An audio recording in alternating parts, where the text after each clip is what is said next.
Hang on. All right. He does have perfect. So stupid. Hey everyone. Last one.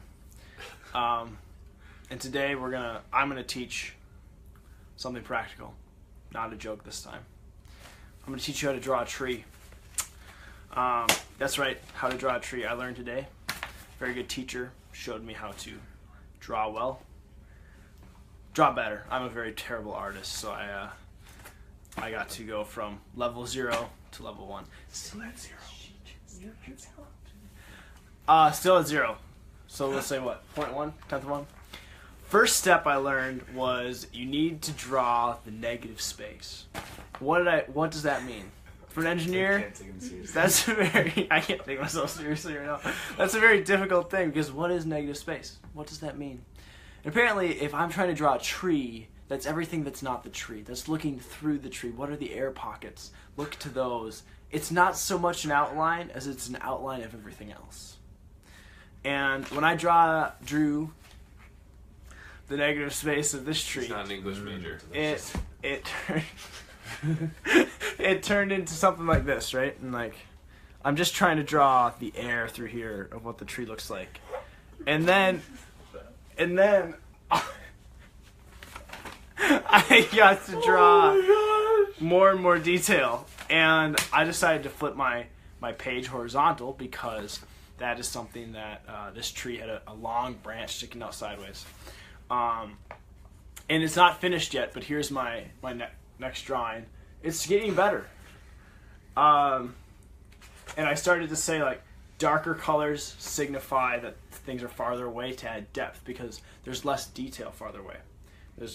You can get more detail with things close. And I got to learn little things like that, and that was very unique. So I hope that this is good knowledge for all of you out there as you pioneer through life, and one day, again, these are incomplete. Your tree can start to look something like this. This is what my teacher drew. So I won't take credit for this one. This is much better than this, but hey, I gave it a shot.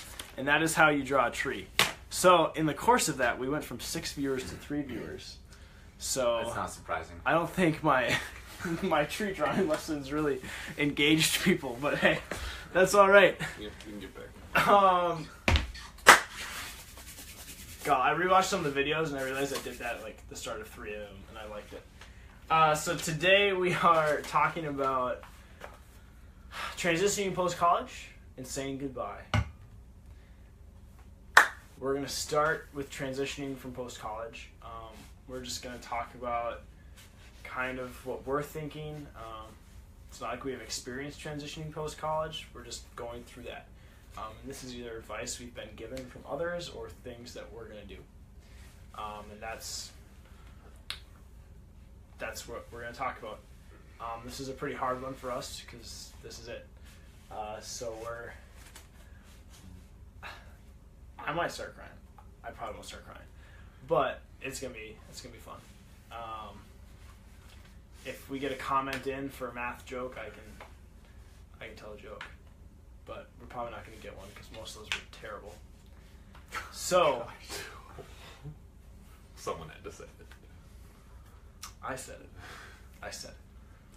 All right. Transitioning. Zach, what are we doing? Great. Hold on, Christine said math joke now. Are you ready for a match? The whiteboard's right there. This is the last one, Michael. Hold out. Do you have one up your sleeve? They're pretty short sleeves. Not. Okay, if you don't have one, we're gonna move on. Hey Zach, what are we doing tonight? Okay, we're gonna do that. So we're seniors, we're graduating, and our lives are changing a lot in a very short period of time. And we've seen people who've done this well. Calculus. Cool. And we've seen people who maybe have struggled. Who have struggled a little more with this. And what we want to do is, this is something real that we're going through, and we've all done various ministry things here at college, and we've been experiencing a lot of the emotion of wrapping those things up, moving on, passing on torches, And it's sad, but at the same time it's good, and it's a natural part of just moving on to a stage of our lives. And I think something we often take for granted is that, you know, the 4 years that you're in college is when you figure out who you are, really. And I mean, for me, I am in no way the same person leaving college as I was when I came in. And that's in large part due to many of the people that I've, you know, had the pleasure of being with at college. And, you know, how do we say goodbye to those people? How do we move on from these ministries? And that's kind of what we want to talk about tonight. So, with that. One thing we thought about as we were thinking through people we know who've gone through this before us and have given us advice has been just realizing that it's really hard. It's frustrating to leave a whole friend group, to go and start something new. Think of maybe this is how you felt when you were leaving high school and going into college. It was for me. I knew no one coming into the U of M. I was like, oh my gosh, you know, how is this gonna work? I'm leaving my whole friend group and starting something new, and it's intimidating. And so, giving yourself, I guess, a sober view of that it's going to be hard. It's going to suck at sometimes. That it's going to be frustrating. That you're not going to be able to just go call up that friend or that group of friends and hang out with them immediately because you just happen to live down the road from them, or maybe in the same house with them even. So there's going to be a lot of stuff that changes. And one thing we realized is super important, and that we're all challenging ourselves on, is giving ourselves grace in that, of how do we go through this time of major transition, realize that it's not going to be easy necessarily, but give ourselves grace to feel that, to be frustrated at times, but to then keep moving forward, keep pressing on, and keep finding that community that's going to be there for us long term, because we're not going to be able to be friends with everyone that we are now. I mean, frankly, in college, we're friends with a lot of people out of convenience. And that sounds bad, but I mean, you can't keep up with just, you know, how many, like, we all have friend groups of like 100 or so, right? But no way you're going to be able to keep up with that many out of college. It's great because we live by them, but a lot of them aren't going to continue. So you have to realize, all right, it's going to get whittled down to a core group of people who will continue, who will stay in our lives after this. How am I going to invest? How am I going to find community in those people and in other places? So give yourself grace with that, realizing it's going to be frustrating. Yeah, yep. With that grace comes patience. Just giving yourself patience or giving myself patience to get through this transition. Like, I don't think it's really going to hit me, frankly, till September, October, when I don't go back to school. And I know this transition is going to be difficult. And one thing I think we often lie to, especially in American culture, is difficult things are bad. Why? Like, show me in the Bible where people didn't go through difficult things and it ended up being either it was more glorifying to God and actually ended up better for the person. Difficult things are not bad. Difficult things are life. And I'm scared of this transition, but I know it's going to be a good thing, because at the end of the day, it's part of being an adult, it's part of growing up, it's part of moving on and being grafted even more. And I really like the idea of being grafted. It's where a farmer would come in and cut off a piece of the tree and then put back another piece. And it's like, it's painful. There's cutting, there's putting back, there's healing, and it's a difficult process, but it's a learning process. And just giving myself patience there to make mistakes, because I'm going to be in new situations, I'm going to be in new relationships, I'm going to be losing a lot of relationships. It's going to be different. Difficult, but difficult's not bad. And that's one thing I would want to communicate tonight, and one thing that I'm going to have to keep telling myself over and over again, because there's going to be difficult times in this next 1, 6, 10 months, 2 years as I transition away from college, because it's been a great 4 years, and I've really loved it here. So what are some practical things we can do leaving college to continue moving forward, continue going in this process of growth that we've seen in these past 4 years then? I think the biggest thing when we were talking about this that we plan on pursuing, that we think is the best practical step, especially for those of you who have been involved in a campus ministry, often very centered on community. Don't run away from community, but yet be willing to move on from your campus life. And the most practical way is get involved in a church. Right? Get to a church, find a community at a church, get in a small group at a church, find mentors at a church, like stuff like that. Move on, I guess, but don't move on from community. You need community. It's important. It's crucial to life and growth. Yeah, yes. And when that community is different than the community you had in college, you can't freak out. Like, you're going to want to, because it's like, this isn't what I like, this isn't what I want. It's different, it's going to be. But I'm going to argue that community is more real, more authentic, and it's going to help you grow more. So please don't, when it's different, stay there. Keep fighting for it. People matter.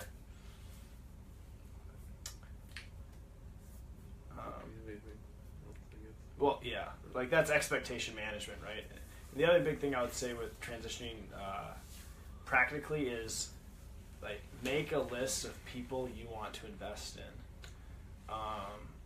Like, this is something, it's from a book I read. It's like, people spend time with others, but leaders invest time in others. And I'm not saying that, everyone's a leader.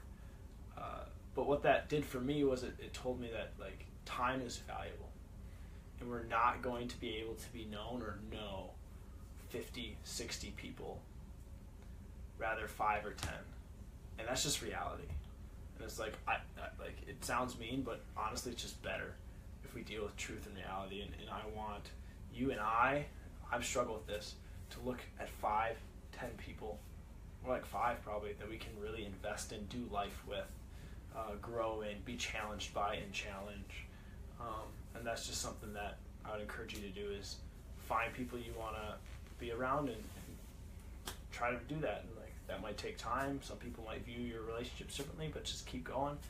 Mostly keep praying. God's going to put the right people in your life, and you have to trust Him to do that. That's something I was freaked out coming to college. I didn't think I'd meet these 2 goons at any point, and it changed my life. But keep praying. God will put you in the right place. Yeah, and there's really no silver bullet to this one either. Like, things get more complicated, right?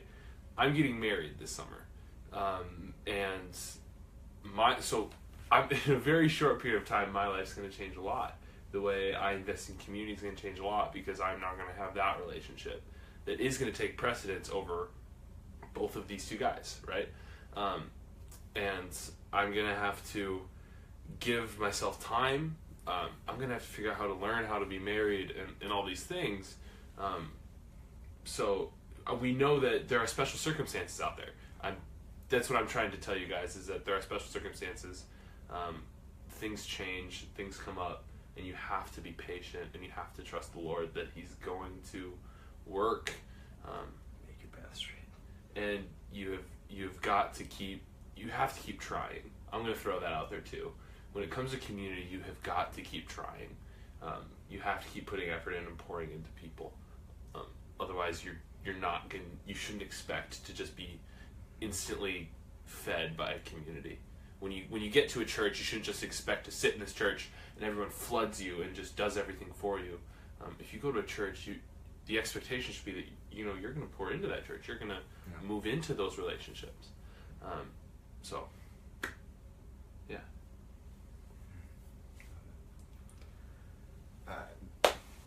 So Zach earlier mentioned no silver bullet answer. Speaking of that, we've talked about a lot of stuff this over the past couple months with this live stream that have been some really tough topics to go over. We've talked. Oh boy, what have we talked about so far? Sex trafficking, abortion, immigration, false, like, theology and teaching. What else? Alcohol. Yeah, gray areas. Christian dating.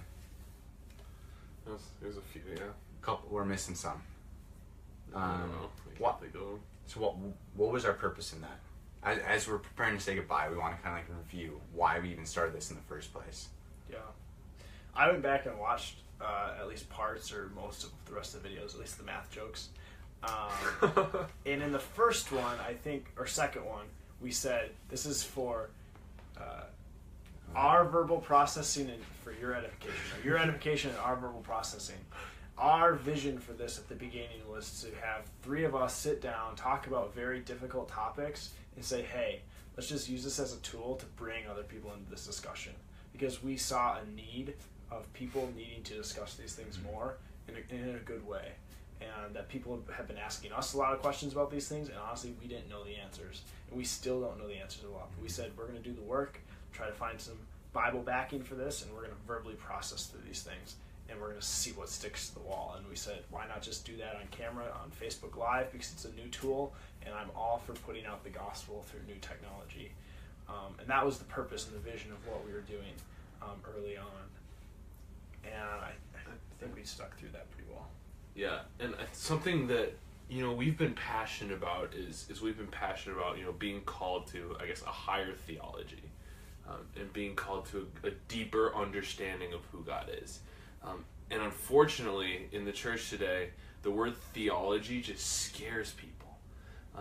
And it's not. Big words shouldn't scare you away from diving into hard concepts. There's a lot of things in the Bible where you read it, and the first thing you say, I don't like that, and you want to move on. And we can't do that. We can't be scared of diving into concepts that tell us more about who God is, how God works, and how God interacts with us. It's beautiful when we get to dive into complicated things and learn more about who God is. It really is, and it can be God glorifying. And that's something we wanted to give you guys is take the Bible that has a lot of things that we don't even understand completely yet. Start there and move through some of these hard things and see what it has to say about some of these things. And that's our encouragement to you guys is anything we said through the 15, 16 videos we did, if it wasn't in the Bible, throw it out. 'Cause none of us care about it, and you shouldn't care about it anymore at all, ever, for the rest of your life. But if it's in the Bible, that's God's word, and you better believe it. And that's the only thing I think any of us care about at the end of this, from anything we taught.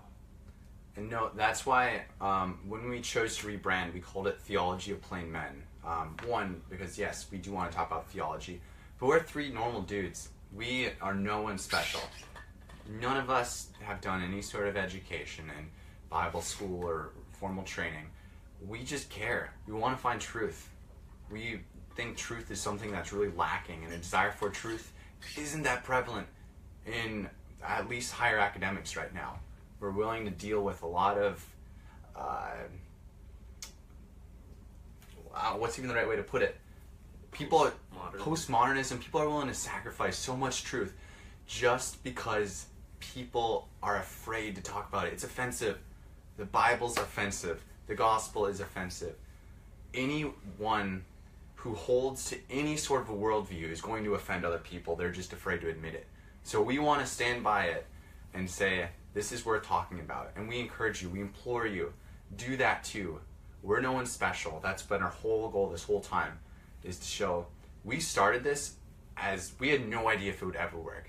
We thought on a spur of the moment, let's go Facebook Live and talk about Jesus. Awesome. Maybe someone will think it's interesting. Probably not. Turns out actually a lot of people have. And we want to thank you so much for that. That's meant so much. And y'all have encouraged us beyond what we could ever imagine. From the first time we were sitting out in our living room just chatting for a while to now, and having covered so many topics, it's clear that a lot of you have been impacted. And I say that not in any way to toot our own horns, but to encourage everyone watching that if you have an idea, if you have something you think would be a cool way to share the gospel or to talk about faith or to do anything like that, try it. Why not? We honestly, at least I really didn't think this would stick, and it did. It's crazy. So try it. It's worth a shot. Whatever means you can get the good news of Jesus Christ to people, do it. It's worth it. Yeah. Preach the gospel. If it takes Facebook Live, take it. Use it. That's what Matt's saying. I totally agree. If we were able to do anything with this, just encouraging you to take the gospel and run with it. Yeah. Well, all right. So I think this is us saying goodbye for the very last time. Sounds like Michael has something to read. Yeah, we're saying goodbye, which means we're still gonna do blog posts on theologyofplaymen.wordpress.com, and those will be posted occasionally. But the live videos are ending indefinitely as we graduate, and not a rebranding. We are done. We're done. This is done. I'm hoping it might come back in a year or two. These two guys Don't are hold getting out. married, so we'll see what happens. But we are done. So we are saying goodbye, and I just wanted to read from 1 Thessalonians 5 here, as it's kind of a closing. We ask you, brothers and sisters, to respect those who labor among you and are over you in the Lord and admonish you, to esteem them very highly in love because of their work. Be at peace among yourselves. We urge you, brothers and sisters, admonish the idle, encourage the faint-hearted, help the weak, be patient with all. See that no one repays evil for evil, but always seek to do good to one another and to everyone. Rejoice always, pray without ceasing, give thanks in all circumstances, for this is the will of God in Christ Jesus for you. It's 1 Corinthians 5:12 through 18.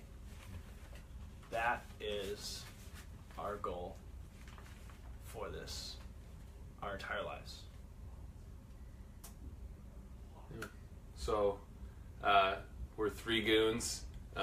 We aren't really, we're nothing, really. But God has done things. Let us not boast in anything we do. Boast only in Christ and Him crucified.